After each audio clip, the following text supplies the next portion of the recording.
एक बार एक बादशाह के दरबार में एक अनजान व्यक्ति नौकरी की तलाश में आया। बादशाह ने उससे उसकी योग्यता पूछी तो उसने कहा, सियासी हूँ। अरबी भाषा में सियासी उसे कहते हैं जो अपनी बुद्धि और ज्ञान से किसी भी समस्या को आसानी से सुलझा सकता है। बादशाह के दरबार में सियासतदानों की कमी ना थी, लेकिन बादशाह उसके आत्मविश्वास से बहुत प्रभावित हुआ और उसे घोड़ों के तबेलों का प्रमुख अध्यक्ष बना दिया।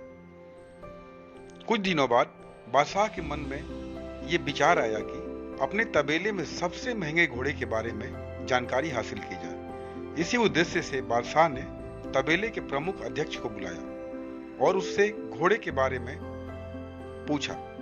तब उस व्यक्ति ने जवाब दिया, बादशाह सलामत, यह घोड़ा नस्ली नहीं है। बादशाह ने यह सुनकर हैरान हुआ। उसने उस आदमी को बुलाया जिससे वह घोड़ा लिया गया था। उसने बताया कि घोड़ा तो नस्ली है, लेकिन जब यह पैदा हुआ था तो इसकी मां मर गई थी और इसका पालन पोषण गाय का दूध पीकर हुआ है। बादशाह ने तबेले के अध्यक्ष से पूछा कि उसे इस बात का इल्म कैसे हुआ। तब उसने जवाब दिया, यह घोड़ा जब घास खाता है तो गायों की तरह सर नीचे करके ही खाता है, जबकि नस्ली घोड़े जब भी घास खाते हैं तो वो घास मुंह में दबा लेने के बाद सर उठा लेते हैं और फिर खाते हैं। बादशाह उसकी अक्लमंदी से बहुत खुश हुआ और इनाम के तौर पर उसके घर घी, अनाज और बहुत सी खाने की चीजें भिजवाई। इतना ही नहीं, उसे अपनी मलिका की देखरेख के लिए महल में तैनात कर दिया। फिर एक दिन बादशाह को उस व्यक्ति की याद आई और उसने उसे बुलाकर अपनी बेगम के बारे में पूछा। तब उस व्यक्ति ने बताया, रहन सहन तो मल्लिका जैसा है, लेकिन शहजादी नहीं है। इतना सुनकर बादशाह के पैरों तले जमीन खिसक गई। उसका सर चकरा गया।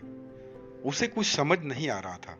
वो हकीकत जानना चाहता था, इसलिए उसने अपनी सास को बुलाने का हुक्म दिया। अगले दिन उसकी सास बादशाह के पास पहुंची तो बादशाह ने उसे सब कुछ बताया और सच सच बताने को कहा। तब सास सच बताने लगी, आपके पिता ने हमारी बेटी के जन्म लेने पर उसका हाथ आपके लिए मांग लिया था, लेकिन कुछ दिनों बाद हमारी बेटी मर गई। आपकी बादशाह से करीबी रिश्ते कायम रखने के लिए हमने किसी और की बेटी को गोद ले लिया और उसका निकाह आपसे कर दिया। हकीकत जानने के बाद बादशाह ने उस व्यक्ति से पूछा कि तुमको इस बात का इल्म कैसे हुआ कि वो शहजादी नहीं है। उस व्यक्ति ने कहा, बादशाह, आपकी बेगम का नौकरों के साथ सलूक जाहिलों से भी बदतर है। कोई खानदानी आदमी इस तरह का व्यवहार नहीं करता। बादशाह फिर बहुत खुश हुआ और उसे इनाम के तौर पर खूब सारा अनाज और भेड़ बकरियां भेजी। इसके साथ ही उसे अपना दरबारी बना लिया। कुछ दिन फिर बीते तो बादशाह ने सोचा, मैं इस आदमी से सबके बारे में पूछता हूं, क्यों ना आज अपने बारे में ही पूछा जाए। जब बादशाह ने अपने बारे में पूछा तो उस व्यक्ति ने कहा, अगर आप मेरी जान बख्शें तो ही मैं बता पाऊंगा। बादशाह ने उस व्यक्ति से वादा किया कि उसको कुछ नहीं कहा जाएगा।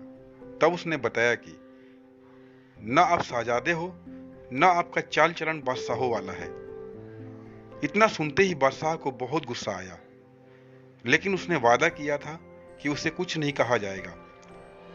लेकिन इस बार फिर से हकीकत जानने के लिए उसने अपनी मां को बुलवाया और उसे सच बताने को कहा। उसकी मां ने बताना शुरू किया, तुम हमारी औलाद नहीं हो, हमें एक चरवाहे से तुम्हें गोद लिया था। बादशाह ने उस व्यक्ति को बुलाया और एक बार फिर पूछा कि तुम्हें इस बात का इल्म कैसे हुआ।